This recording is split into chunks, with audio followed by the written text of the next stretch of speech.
Nesse vídeo nós vamos falar hoje sobre 3 passos para criar um plano de carreira. Queria te convidar a ficar comigo até o fim dele para que você possa acompanhar todas as dicas na estruturação desse plano de carreira. Eu sou a Natasha Trolesi, sou farmacêutica, psicodramatista, coaching, especialista em gestão empresarial. Estou há mais de 20 anos no mercado magistral fazendo a gestão da farmácia de manipulação. Nos próximos minutos você vai saber como pensar a estrutura de um plano de carreira, tanto pelos olhos da empresa, como de qualquer criatura que um dia, em algum momento ou em vários da sua vida, pensou em um plano de carreira, né? Pensou na sua própria carreira, em como estruturar a sua carreira. Tem uma coisa importante que vale lembrar que há muitos anos atrás o plano de carreira, a carreira, ela era delegada, ela era meio que de responsabilidade da empresa em que a pessoa estava inserida.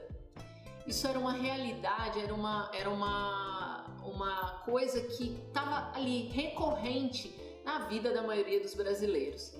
Mas hoje você tem que estar ciente e claro em sua mente que a sua carreira, ela depende de você. Ela é uma responsabilidade e ela é a parte que você precisa fazer da sua vida e nunca, jamais delegar isso para a empresa. Agora nós vamos falar de alguns tópicos para que o empresário, para que ele possa criar essa estrutura de um plano de carreira dentro da sua empresa. O primeiro passo seria fazer um levantamento de quais são todas as funções desempenhadas na sua empresa, certo? Então você vai lá, vai descrever todas as funções, vai colocar numa planilha. Em seguida, você vai lá no site do CBO. O que é isso? Central Brasileira de Ocupações. E lá na Central Brasileira de Ocupações, você vai procurar descrições, são vários quadradinhos com números. Você vai procurar uma descrição que se encaixe com a função que você tem aí na sua empresa. Não deixe isso somente por conta do contador. Às vezes ele sugere um CBO para você registrar seus funcionários que não contempla todas as atividades que o funcionário faz. É legal você dar uma olhada ou pegar o número de CBO sugerido e ir lá no site da Central Brasileira de Ocupações e conferir o que está descrito pela Central Brasileira de Ocupações, do Ministério do Trabalho. O que descreve, o que está contemplando dentro daquela descrição. Então o primeiro passo é esse, você vai lá e vai ver e vai verificar se a descrição, né, assim, se o CBO possui o máximo de atividades que são desempenhadas nos processos, nas funções da sua empresa, para ficar o mais congruente possível, certo? Em seguida, fazer no segundo passo um levantamento de quais habilidades, competências e atitudes são necessárias para as atividades desempenhadas. Colocar tudo no papel. Esse tal de chá, competências, habilidades, atitudes, às vezes pode parecer um jargão, uma coisa já muito malhada, mas não é não, hein? É uma ferramenta também bem interessante, bem importante. Você descrever, colocar tudo no papel, quais são as competências que você deseja, precisa, né, naquela função, quais são as habilidades necessárias, inclusive uma coisa pouco usual, pouco feita, exercício pouco feito, habilidades comportamentais, habilidades sociais são muito importantes e são pouco treinadas e pouco exigidas. E atitudes também, que também são treináveis muitas vezes e as pessoas ainda muito vivem num pensamento de que a atitude e a habilidade elas são inatas, mas não são treináveis, certo, gente? Levem essa dica aí no bolso, não esqueçam, porque é possível treinar. No terceiro passo, na terceira etapa dessa atividade, você pode traçar um plano de educação continuada na sua empresa. Essa educação continuada seriam treinamentos práticos, dinâmicas, treinamentos teóricos, com um cronograma e uma avaliação, para que exista uma trilha que você vai descrever no seu plano de carreira, uma trilha tanto de evolução técnica como de evolução comportamental, de atitudes a serem treinadas e que são desejadas aí na sua empresa. Para a pessoa evoluir no seu plano de carreira, quais seriam então as habilidades técnicas que você deseja que ela treine, que ela adquira, que ela tenha? Vai lá e descreve lá no seu papel. Após o momento que você materializou essas ideias, que você colocou isso no papel, vai ajudar muito para estruturar e para você transmitir aquilo para sua equipe de uma forma bem clara. Lembrando que esse plano ele pode ser executado tanto em treinamentos internos que você mesmo vai promover aí na sua empresa, vai contratar alguém de fora para dar esse treinamento, assim como treinamentos externos. Que treinamentos externos? Aqueles que você vai pagar um curso, um treinamento de evolução de carreira, um treinamento, por exemplo, de formação comportamental. Existem muitos externos. Não necessariamente, obrigatoriamente, você precisa estar atrelado a exclusivamente treinamentos externos ou exclusivamente internos. E esse levantamento é super importante que você implante uma política de feedback, uma política de avaliação. Nós teremos um outro vídeo aqui da Jéssica falando só sobre como montar esse feedback, como aplicar o feedback, que também é uma tarefa nada simplérrima assim não. Porque muitas vezes a pessoa faz aquela brincadeira também, né? Assim como eu estava falando entre o delegar e o delargar, às vezes a pessoa faz, ao invés de fazer um feedback, faz um fodback, né? Que a pessoa, a hora de dar um retorno pro funcionário, ela joga ele para baixo 7 palmos do chão, ao invés de dar um impulsionamento para que ele busque sanar os pontos fracos que ele tem necessidade de evoluir. Assim como existe o outro lado, onde por mais feedbacks e orientações que a pessoa receba, ela está empacada, está com o mindset fixo. E se ele evoluir naquilo que você descreveu, ele vai alcançar outro patamar no seu plano de carreira. Ele vai receber uma evolução financeira de salário. E não necessariamente só de salário. Você pode ter uma política de incentivo que pode ser uma política de incentivo de premiação como PLR, né? Participação nos lucros, ou PPR, que é participação nos resultados, que são 2 tipos diferentes de planos de incentivo. Eu vou fazer um vídeo aqui só falando desses 2, gente.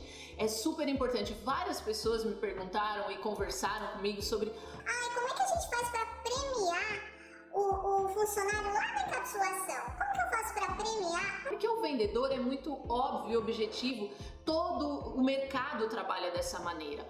Mas assim, olha, como criar indicadores, um plano de incentivo lá para auxiliar de limpeza, gente? Como faz isso? Então, esse é um enigma, né? Bem interessante, assim, que nós também acabamos criando um plano bem legal para você conseguir envolver todos os colaboradores da empresa nos resultados finais da empresa, né? No faturamento final, no lucro final, assim como cada política ela abrange um formato. E nós vamos falar disso aqui em outro momento. Mas tem um outro ponto, antes ou até mesmo junto, né, concomitante a esses 3 passos que eu citei, nós precisamos conversar sobre um importante exercício que também vai estar aqui em outro vídeo, que é esse tal desse propósito. Como que é criar, realmente entender a tal da proposta única de valor da sua empresa, que está diretamente ligado ao propósito. Qual o propósito de existência do seu negócio? Sobre o propósito, né? Mas o que realmente é bem importante para que exista um real comprometimento. O propósito é entendimento do propósito da sua empresa, para que ela existe, é muito importante para que haja um engajamento do funcionário, engajamento de todos os envolvidos, um ajuste de expectativas. Qual é um alinhamento assim? Quais são as suas expectativas baseadas no seu propósito como gestor, administrador, dono dessa empresa?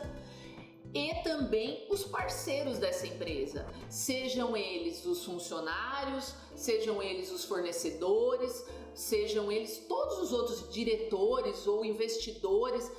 Sempre você precisa estar com esse propósito de existência do seu negócio bem claro, descrito para você mesmo. Para cada negócio que você for fazer uma proposta de emprego para um candidato, uma proposta de negociação numa compra, uma proposta de investimento a um investidor, precisa estar bem claro o seu propósito de existência, para que nessa negociação você sempre esteja, o que vai estar na frente é o propósito de existência do seu negócio. E nesse alinhamento de expectativas, na hora de você traçar, criar o seu plano de carreira, cada etapa que você vai propor que o funcionário alcance, cada patamar que ele vai evoluir, é necessário que você faça um alinhamento de expectativas. Qual é o propósito da empresa para aquele funcionário? E depois você fazer um questionário escrito perguntando para ele quais são os propósitos de cada indivíduo, o propósito dele com a empresa. É bem importante que você faça esse alinhamento para que as frustrações sejam minimizadas, para que as expectativas bem claras não gerem frustrações irreparáveis, ilusões, porque o ser humano ele é mestre em criar ilusões, né? A gente cria ilusão até no namorado, na namorada, cria uma pessoa que não existe e espera que ela corresponda a algo que ela nem sabe que você inventou, né? É tipo uma coisa mágica. Então isso também acontece no trabalho. Você faz uma proposta para o funcionário, você explica para ele e ele romantiza, ele cria uma coisa que não existe e depois ele se frustra e fica bravo com você, dono da empresa, porque ele entendeu que a proposta era algo que só estava na mente dele. Quanto mais declarado, escrito e alinhado tiver esse processo, maior chance de ser mais duradoura a relação, de ser mais eficiente e de não gerar frustrações em nenhuma das duas partes, tanto por parte do dono da empresa, do proprietário, do gestor, nem por parte do funcionário. Através do quê? Da consonância desses valores, o valor do seu propósito quanto empresa e o valor do funcionário. Quais são os valores deles se casam com a sua empresa, certo? O que a empresa deseja fazer pela sociedade e o que essa pessoa entende que ela pode colaborar. Então a análise por parte de cada candidato e a análise por parte de cada empresa é que define a continuidade dessa relação na evolução do plano de carreira. Aí, se os propósitos se afinarem, as chances de sucesso e de longevidade dessa relação são muito grandes, gente, muito grandes mesmo. Lembre-se que na continuidade do seu planejamento ali, do seu plano de carreira, você precisa deixar bem claro mesmo o que a empresa espera. Você nunca pode deixar enevoada, tem que deixar bem claro. É isso, hoje esse vídeo se propunha a te convidar a começar a fazer esse exercício de montagem do plano de carreira. Ele é um exercício grande, esse aqui é só um aperitivo. Eu te desejo muito sucesso e muita prosperidade nessa jornada, que você consiga fazer uma interação muito joia, muito longeva com o seu time, com a sua equipe. Toda quinta-feira tem vídeo novo aqui nesse canal. Não esquece de se inscrever e ativar o sininho para que você sempre receba esses vídeos novos. E não esquece de dar o seu like aqui no final desse vídeo para que a gente possa sempre ter maiores interações. E não esquece de avisar todos os seus amigos aí do mercado magistral se esse vídeo, se esse conteúdo também for útil a eles. Um abraço a todos!